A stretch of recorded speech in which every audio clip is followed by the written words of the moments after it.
Сайн уу манайхаа бүгдээрэнд нь энэ өдрийн мэндийг хүргэе. Энэ удаагийн дугаараар 2017 онд Спань улсын Валенсиа гэх хотод гарсан кино шиг нэгэн хэргийн талаар ярьж өгөхөөр бэлтгэсэн байгаа. За ингээд шууд дугаартаа орцгоё.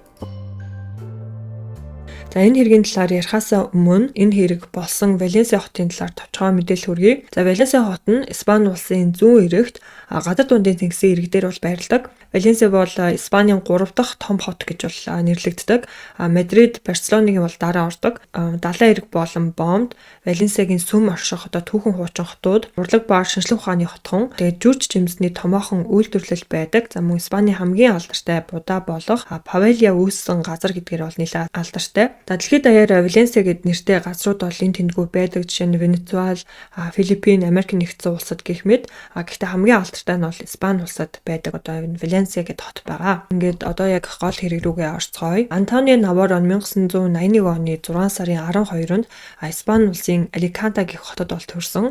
Найзууд нь түүнийг хөгжилтэй, аялах дуртай, нүүрэндээ дандаа нэмсгэлэл тодруулж явдаг гэж бол хэлсэн байдаг. За сайн боловсрол түнд ирээдүйн одоо сайхан амьдралыг авчирнаа гэдэгт бол итгэдэг. Инженерийн мэргэжлээр бол суралцдаг байсан байна. 2011 онд Антонио 30 нас хүрэх үедээ их сургуулийнхаа одоо найзынхаа дүү болох 21 настай Мария Есүс гэдэг эмэгтэйтэй бол танилцсан. Тухайн эмэгтэйг Махей гэж дууддаг байсан юм байна. За тэгэхээр үүнээс цааш бол Махей гэд нэрлээд явжээ. За энэ хоёр танилцаад Антониод Махей бол маш их таалагдаж тэр хоёр бол болцож эхэлсэн байна. Махей 1990 оны 9 сарын 6-ны өдөр Испани улсад бол төрсөн. За гэрээсээ бол тавуулаа.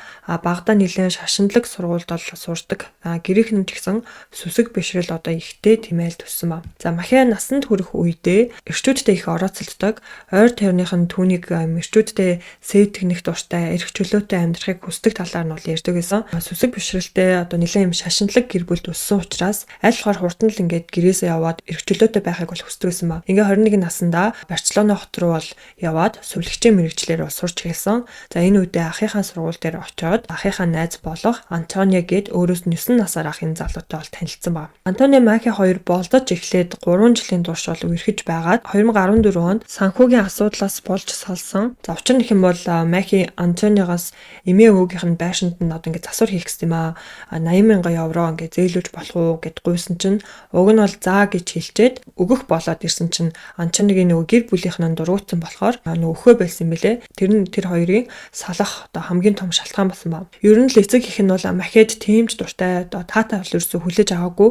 Хүүгээ бол Махейгаас арай дээр эмэгтэйтэй гэрлэх хэрэгтэй гэж бол эцэг их нь бол боддог байсан ба. Тэд бол салсныхаа дараа Махейс Валенсиад сувлагчаар ажилд бол орсон. Харин Антонио үйлдвэрлэлийн инженерээр бол ажилладаг байсан юм байна. За хэсэг хугацааны дараа Махей Антонио хоёр бол буцаж холбогдоод тэд дахин уулзаж бол эхэлсэн.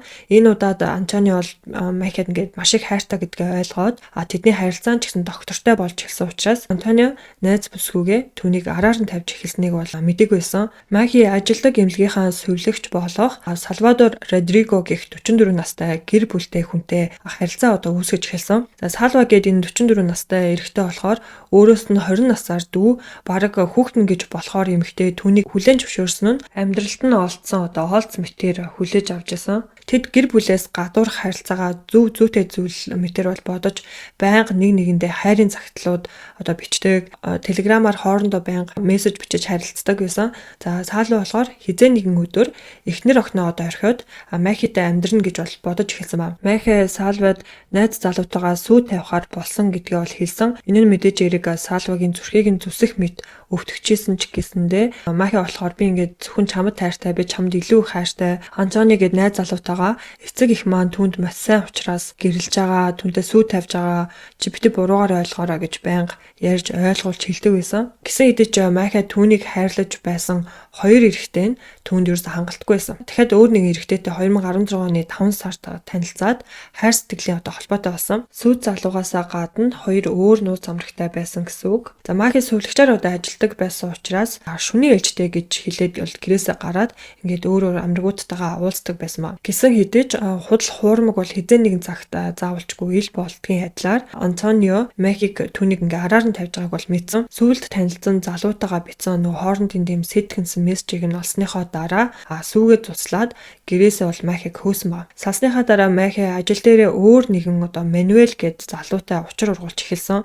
За нэгэн зэрэг 3 эрэгтэйтэй уулздаг. Тэгээ салсан сүйд залуугаас гадна гэсэн үг шүү дээ. Тэгэхээр салсан сүйд залуу нь тэгээ 3 нууц амрагтай байсан гэсэн үг. Тэгээ Антонио Макийг бол ахаад л уучлаад тэд буцаад нийлсэн. Тэгээ Маки нөгөө 3 өөр нууц амрагтайгаа бол уулзах хэврэл байсан. Антонио харин энэ талаар нь юу ч мэдээг байгаа. 2016 оны 6 сард Антонио Маки 2 орон сууц худалдаж авахар болсон. Валенсиагийн The Batrax гээд дүүрэгт нь 107,000 евроны үнэтэй байрыг бол худалдаж авсан. За Антонио болохоор 80%-ийг нь гаргаад харин Маки 20%-ийг нь бол гаргасан.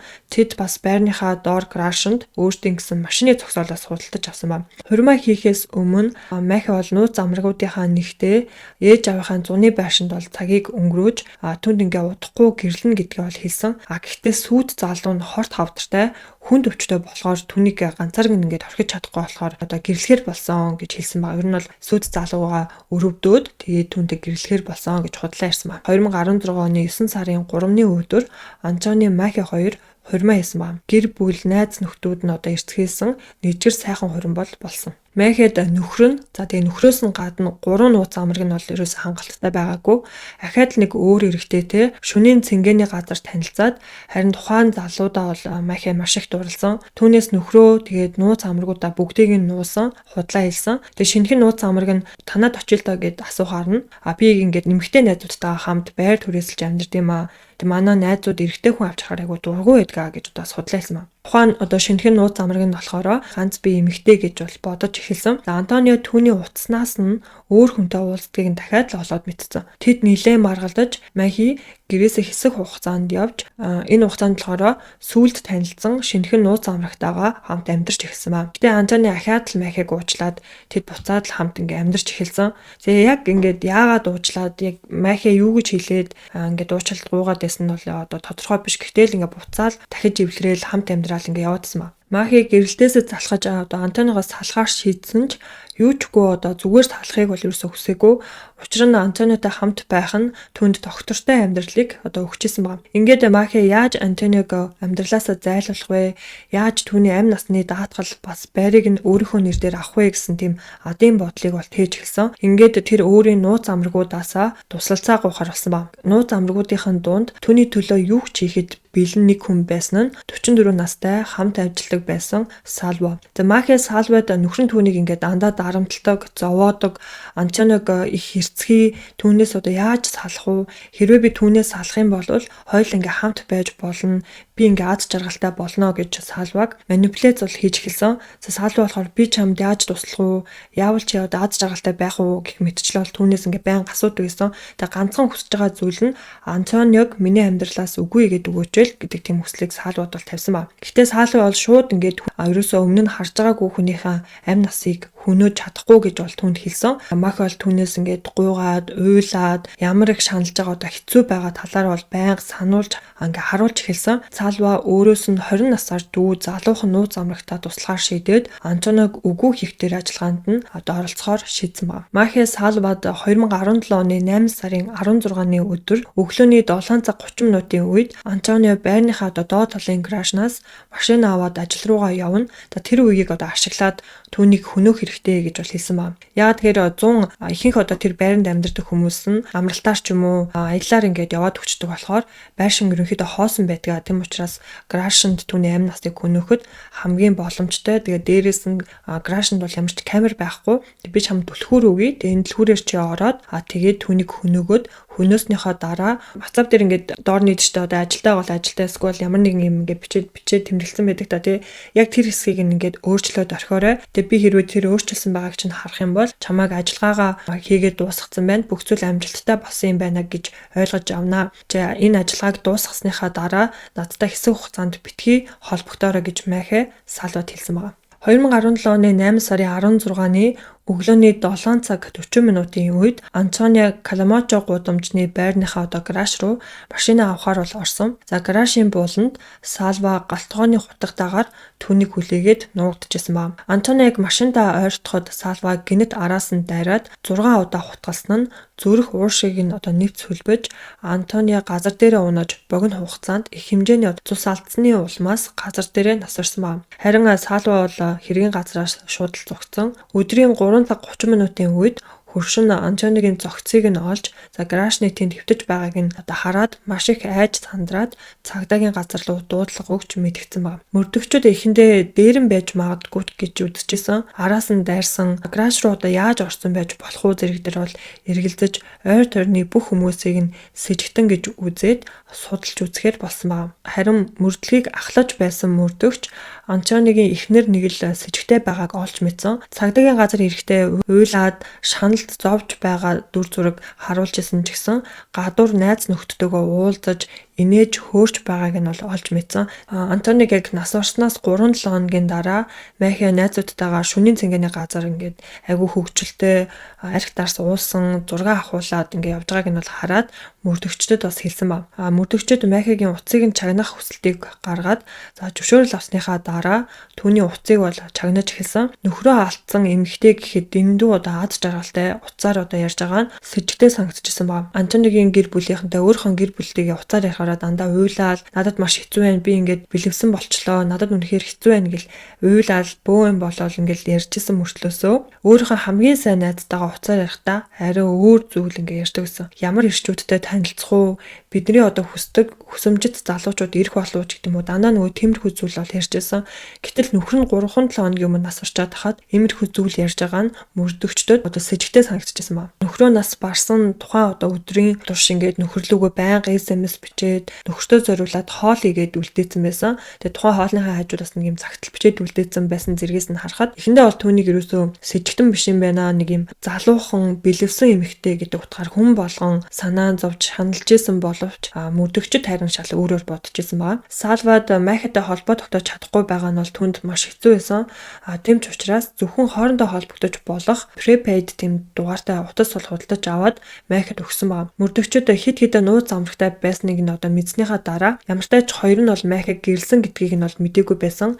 Харин нэг нь нөхөртэй гэдгийг нь мэдчихсэн. Гэхдээ хорт авдартай гэж бол бодсон. Хамгийн сүүлийнх нь буюу Салва нөхөртэй байсан гэдгийг нь бол мэдчихсэн. Бусад нууц амрагуудыг нь бодвол арай өөр гэх юм уу. Махиа нэг тийм царайлаг, спортлог, залуухан нууц амрагуудтай байсан мөртлөөсөө Салва ганцаараа тэднээс дэс өөрөөсөн. Махиагаас 20 насаар ах. Махиг нь тийм хүсэмжит залуу биш. Учир нь нөгөө сайн найзтайгаа уцаар ярьж байгаа яриаг нь мөрдөгчд сонсч ирсэн болохоор тэм дүнэлтсэн ба. Салва гэж яг хэн бэ гэж мөрдөгчд түүний талаар мэдээлэл цуглуулж эхэлсэн ба. Мөрдөгчд Салваг мөрдөж эхэлсэн. Түүний утсыг нь бас чагнаж эхэлсэн.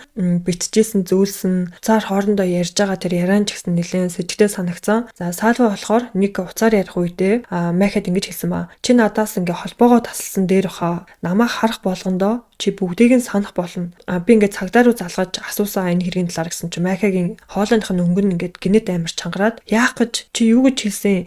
Бидний талаар тэд нар мэдсэн юм уу гэл нөө амар бухимдаал ингээд асуусан чинь үгүй би зүгээр цагдаа найз руугаа залгаж асуусан юм аа. Гэхдээ цагдаа нар өөр сэжигтэн хүнийг олсон юм шиг байна. Бид нар ингээ аюулгүй гэсэн үгээ чи битээ санаа зов. Гэхдээ би чамайг өөр нууц амрагтай байсан гэдгийг чинь мэдсэн. Би ингээ чамтай зар энэ талаар ярмааргүй байна. Хоёулаа ингээд уулзаад хоорондоо ярилцъя гэд тэр хоёр 2018 оны 1 сарын 8-ны өдөр нэг кофе шопт бол уулзахаар болсон. Мөрдөгчд тэмдэглэж аваад за 18 оны 1 сарын 2-ны өдөр Салва Махиа хоёр нэгэн кофе шоп уулзаж байгааг нь хараад захлаад бол шууд зургнуудыг нь авч баримтжуулж эхлээд дараа нь тэр хоёрын хоорондоо юу ярьж байгааг нь нууцаар бичиж эхэлсэн байна. Гэтэл маш сэжигтэй зүйл ярьж байсан. Тэрний байсан гэхээр гаражны дэлгүүрийн талаар бол ярьж байсан. За тухайн гаражны дэлгүүрийг би ингээд хайцсан гэдгсэн чинь би ингээд мөрдөгчдөд арай өөр зүйл хэлсэн гэд Махиад гэдэг байхгүйсэн чи Салва чи бити ингээд санаа зовоо. Хэрвээ ямар нэгэн зүйл болох юм бол би бүх зүйлийг үүрээд гарнаа гэж Салвад хэлсэн. За энэ нь ингээд Салваг ямар ч тач Антонигийн үхэлтэй бол холбоотой гэдгийг нь баттгаж өгсөн байгаа. Ингэж л мөрдөгчөд хангалттай нотлох баримттай 2018 оны 1 сард Салве Маки хоёрыг хоёуланг нь Антонигийн үхэл буруутай гэж дүгнээд барьж бол тэднээс мэдүүлэг авсан. За Салва хэрэгээ бол шууд хүлээсэн ч гэсэн BCC ганцаараа хийсэн Маки бол ямар ч буруугүй гэж бол мэдүүлэгтэй хэлсэн. Маки бол нэрээ хизээж засрахгүй хүн гэх юм уу. Одоо хэргийн үеэр эн чинь баригдсан байгаа шүү дээ Маки. Тэгээ хоригдож байхдаа бас нэг шоронгийн нэг ажилтнтай бас нэг учир уруулсан гэдгийг нь Салва олоод мэдсэн. Эхний одоо шүүхийн мэдүүлэг дээр зөвхөн ингээд би хийсэн ганцаараа хийсэн гэж хэлсэн бол хоёр дахь шүүхийн мэдүүлэг дээр бит хоёр энийг ингээд хамт хийсэн. Маки намайг ятгахсан. Тэгээд намайг ингээд манипуляц хийсэн. Тэм учраас бит хоёр бол энийг хамт хийсэн гэд нөгөө шүүхтэр шууд тэгээ хэлсэн. Ингээд Макиг Антонигийн үхэлд буруутай гэдгийг нь бас нотолж чадсан. Ер нь бол маш олон SMS-үүд тэгэл нөгөө утасных нь ярианууд зэрэг нь бол угаасаа хангалттай нотлох баримт байгаа. За дээрээс нь цаалаа бас ингээд Макиг ч гэсэн буруутай гэд хэлсэн учраас энэ бүгдээс нь үндэслээд Макиг Антонигийн үхэлд бол буруутай гэж үзээд 22 жил шоронд хоригдох, харин Салва болохоор мөрдөгчдийн ажилд тусалсан, аллагын үеэр ашигласан хутгийг хаана уусан гэдгийг хэлсэн дэргээс нь үндэслээд 17 жилийн хорих яалыг бол оноосон. Антонигийн амь насыг хүнөөсөн хутгийг гэрийнхээ ойролцооны газар шоронд болцсон байсан. Салва Маки хоёр хоёулаа Антонигийн гэр бүлд нь 250 мянган евроны одоо нөхөн олгоор олгох ёстой гэсэн шийдвэрийг шүүх бол гаргасан. Маки яал эдэлж байх хугацаанд өөр нэгэн хоригдлоос жирэмсэн болоод 2023 оны 7 дугаар сард тэрээр цагдаагийн харгалзалт доор Аликандагийн ерөнхий эмнэлэгт одоо хүүхдээ ол төрүүлсэн. За төрсний дараа түүнийг хүүхдтэй нь хоригдлууд ингээд байрладаг. Фонд Каланки эмэгтэйчүүдийн тасагт бол шилжүүлсэн байлээ. Тэндээ хүүхдээ 3 нас хүртэл нь хамт байх юм боломжтой юм байна. За хүүхдээ эцэг нь болохоор 2008 онд хүү амны хэрэгт буруутгагдаж байсан юм хоригдол байгаа. За тэгээд тэр хоёр болохоор Пикасенти нөгөө шоронд хамт байх хугацаанд танилцаад тэгээд харилцаа эхлүүлсэн гэж үзсэн. Яагаад гэхээр нөгөө шоронд хоригдож байгаа ч гэсэн өдөртөө нэг гадаа салхилдаг ч юм уу тэр үеэрээ л ингээ хоорондоо танилцсан юм шиг байна. Тэгээд Салва болохоор Маки руу байнга загтал бичдэг ч гэсэн Маки бол хизээж түн рүү хариу бичдэггүй гэсэн мэдээлэл байсан. За Маки болохоор 2042 онд харин Салва 2035 онд шоронгоос сурлагдаж магадгүй гэсэн бас тийм мэдээлэл байсан. Гэхдээ энэ нь мэдээж хэрвээ тэр хоёр хоёулаа амар сайн хүмүүжигч байгаад одоо ялаасаа эрт сурлагдах ч гэсэн боломжтой гэсэн зүйл бас яригдсан байсан. Бид энэ хэргийн талаар судлаад сууж байхдаа энэ хэрэгээр кино ивэлнэрээ нэлээд юм харанхуй тим кино болох бах та гэд бодож исэн чинь Netflix 2025 оны 5 сарын 30-нд энэ хэрэгээс сэдвлээд бас кино хийсэн мэлээ. A Widow's Game гэд бэлэвсэн эмэгтэйн тоглоом гэсэн нэртэйгээр ойролцоогоор нэг 2 цаг орчмын кино байсан. Тэрийн нас би өчтөр орой үзээд хоригчийн нэрийг бол өөрчилсөн байсан. Гэмт хэрэгтнүүдийн нэрийг бол яг хэвээр нүлдээсэн байсан. Тэг би хоригчийн гэрийнхнаас нь зөвшөөрөл аваад энэ хэргийн талаар энэ хэрэгтэй холбоотой сэдвлээд ерөнхийдөө кино хийсэн болов уу гэж бодсон чинь үгүй байсан. Интернетэд байгаа баримт бичгүүд за тэгээ шүүх хурлын үеэр ярьжсэн зүйлсүүдээс нь сэдвлээд энэхүү киног бол хийсэн бэлээ. Бид энэ киногоо хийхдээ гэмт хэрэгтэнгүүдтэй за тэгээ хоригчийн гэр бүлийнхэнтэй ч юм уу уулзсан болов гэж бодоод байсан чинь ерөөсөө тиймэрхүү зүйл бол болоогүй юм байлээ. За тэгээ энэ удаагийн дугаар маань нэг юм кино шиг хэрэг байла. Та бүхэн маань юу гэж бодсноо комент хэсэгтээ хүсвэл надтай болон бусдтайгаа хуваалцаарай. Тэгээ хэдүүлээ дараагийн дугаараар удахгүй уулзцгаая. Бүгдээрээ өдрийг сайхан өнгөрүүлээрэй. Баярлалаа. Баяр та.